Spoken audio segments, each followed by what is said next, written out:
प्रिय विद्यार्थिनः, संस्कृतस्य कक्षायाम् अद्य वयं यं पाठं पठिष्यामः तस्य नाम अस्ति जले अपि वसन्ति जीवाः।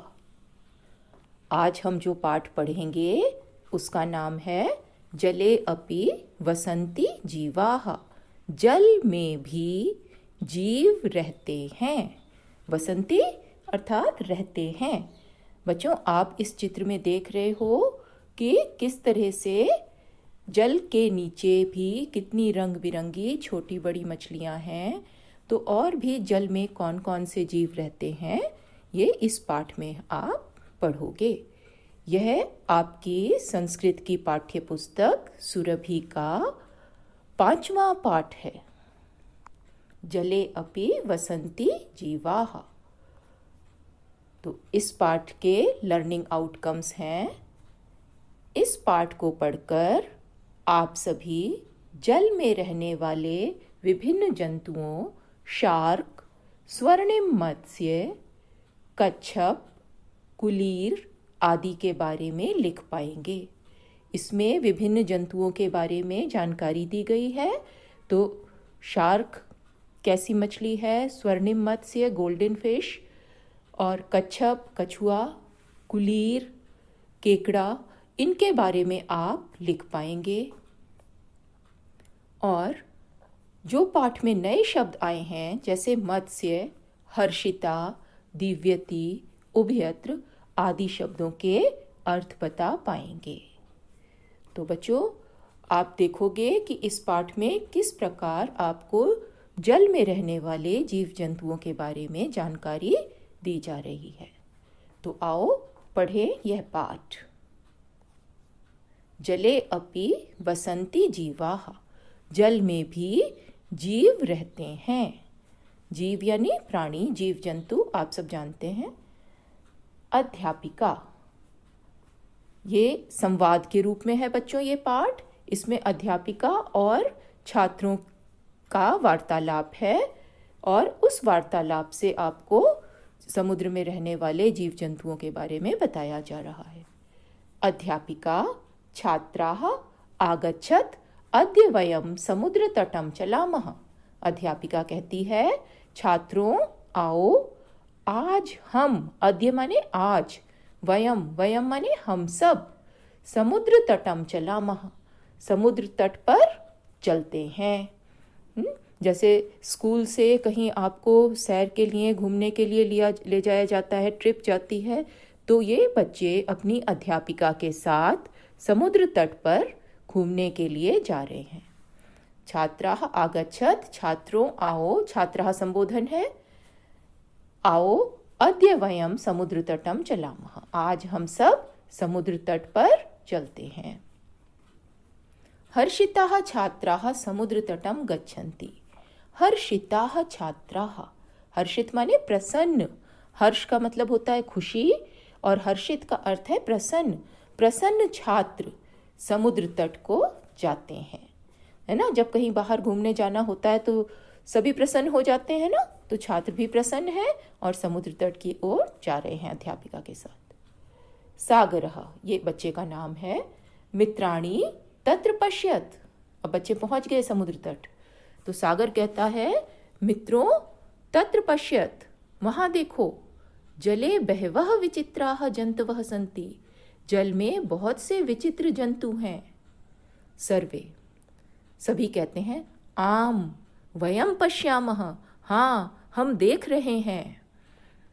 श्रुति, अरे तत्र एकः मत्स्यः दीव्यति, श्रुति कहती है, अरे वहां एक मछली चमक रही है।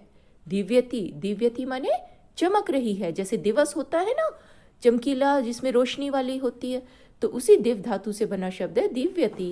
दिव्यति का अर्थ है चमक रही है। शैलेश, आम, हाँ, सह कः मत्स्यः अस्ति, वह कौन सी मछली है। बच्चों, मत्स्य शब्द पुल्लिंग है। आपको पुल्लिंग, स्त्रीलिंग, नपुंसकलिंग शब्द आपने पढ़े हैं ना। और ये भी आपको पता है कि संस्कृत में अधिकतर पशु पक्षियों के नामों का प्रयोग पुल्लिंग में होता है।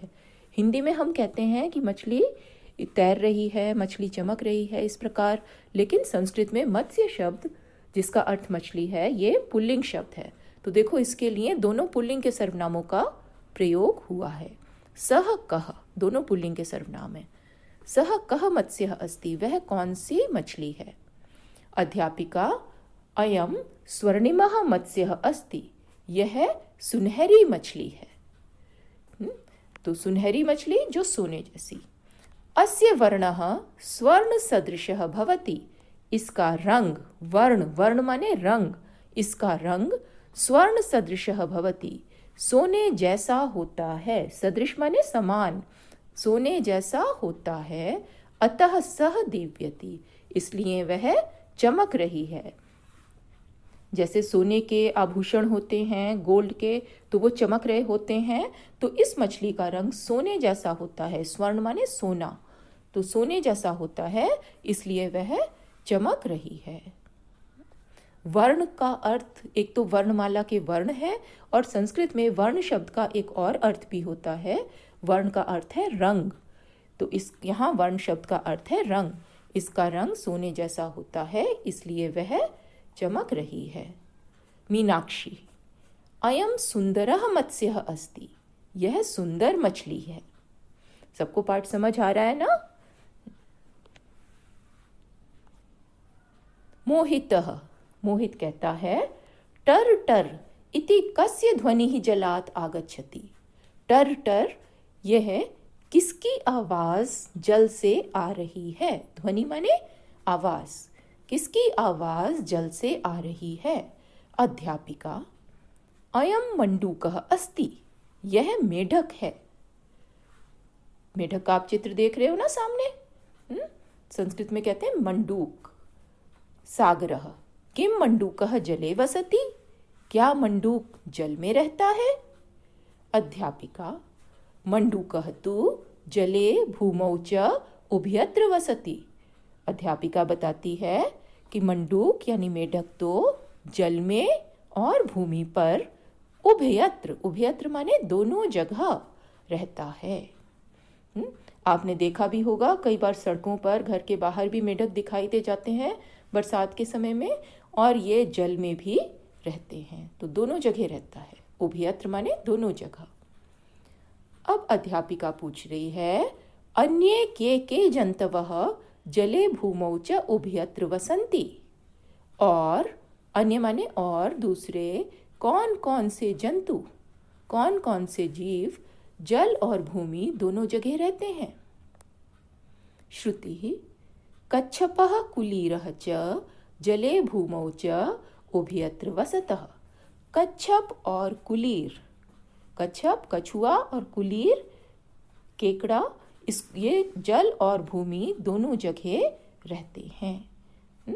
तो ये आप दोनों के चित्र देख रहे हो, तो ये जल में भी होते हैं और भूमि पर भी होते हैं।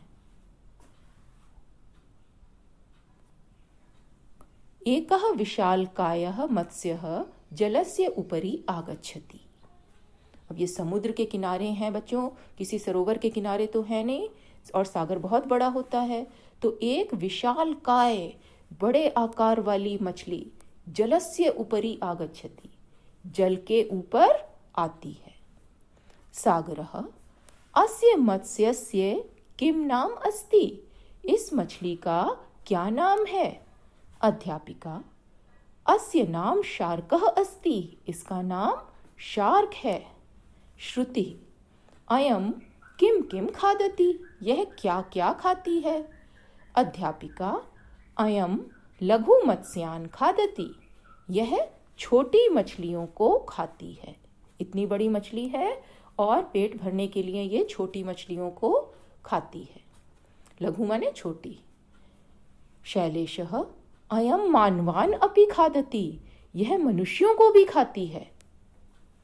ओहो, इतनी बड़ी मछली है, मनुष्यों को भी खा जाती है ये। मानवान, देखो इसमें द्वितीय बहुवचन है ना, बालकान की तरह। लघु मत्स्यान और मानवान, इसमें को का अर्थ आ रहा है, यह मनुष्यों को भी खाती है। अध्यापिका आम, हाँ, अयम अति बलवान मत्स्य भवति, यह बहुत बलवान मछली होती है। ठीक है बच्चों, शार्क का देखो चित्र, कितनी बड़ी मछली है और ये छोटी मछलियों को या मनुष्यों को भी खा जाती है, तो बहुत बलवान मछली होती है। मोहितः समुद्रे तु बहवः जन्तवः वसन्ति। समुद्र में तो बहुत से जंतु रहते हैं। जंतु शब्द का बहुवचन है जन्तवः। अध्यापिका आम हाँ एते जन्तवः मिलित्वा एव समुद्रे वसन्ति। एते ये सब जंतु मिलित्वा एव मिलकर ही समुद्र में रहते हैं। देखो बहुत से अलग अलग तरह के जंतु हैं लेकिन आपस में मिलजुल कर रहते हैं। आप देख रहे हो ना, इसमें कच्छप भी जल के अंदर दिखाई दे रहा है ना, और स्वर्णिम मत्स्य भी है। और शायद ये शार्क है, हो सकती है ना। तो देखो कितने सारे इसमें दिखाई दे रहे हैं। तो बच्चों ये पाठ आपने पढ़ा, इस पाठ में आपने शार्क, स्वर्णिम मत्स्य, कच्छप, कुलीर सब के बारे में जाना। तो अब इस पाठ के लर्निंग आउटकम्स प्राप्त हुए। अब आप सभी जल में रहने वाले विभिन्न जंतुओं शार्क, स्वर्णिम मत्स्य, कच्छप, कुलीर आदि के बारे में लिख पाएंगे और पाठ में आने वाले मत्स्य, हर्षिता, दिव्यति, उभयत्र आदि शब्दों के अर्थ बता पाएंगे। तो आज का पाठ यहाँ समाप्त होता है। धन्यवाद।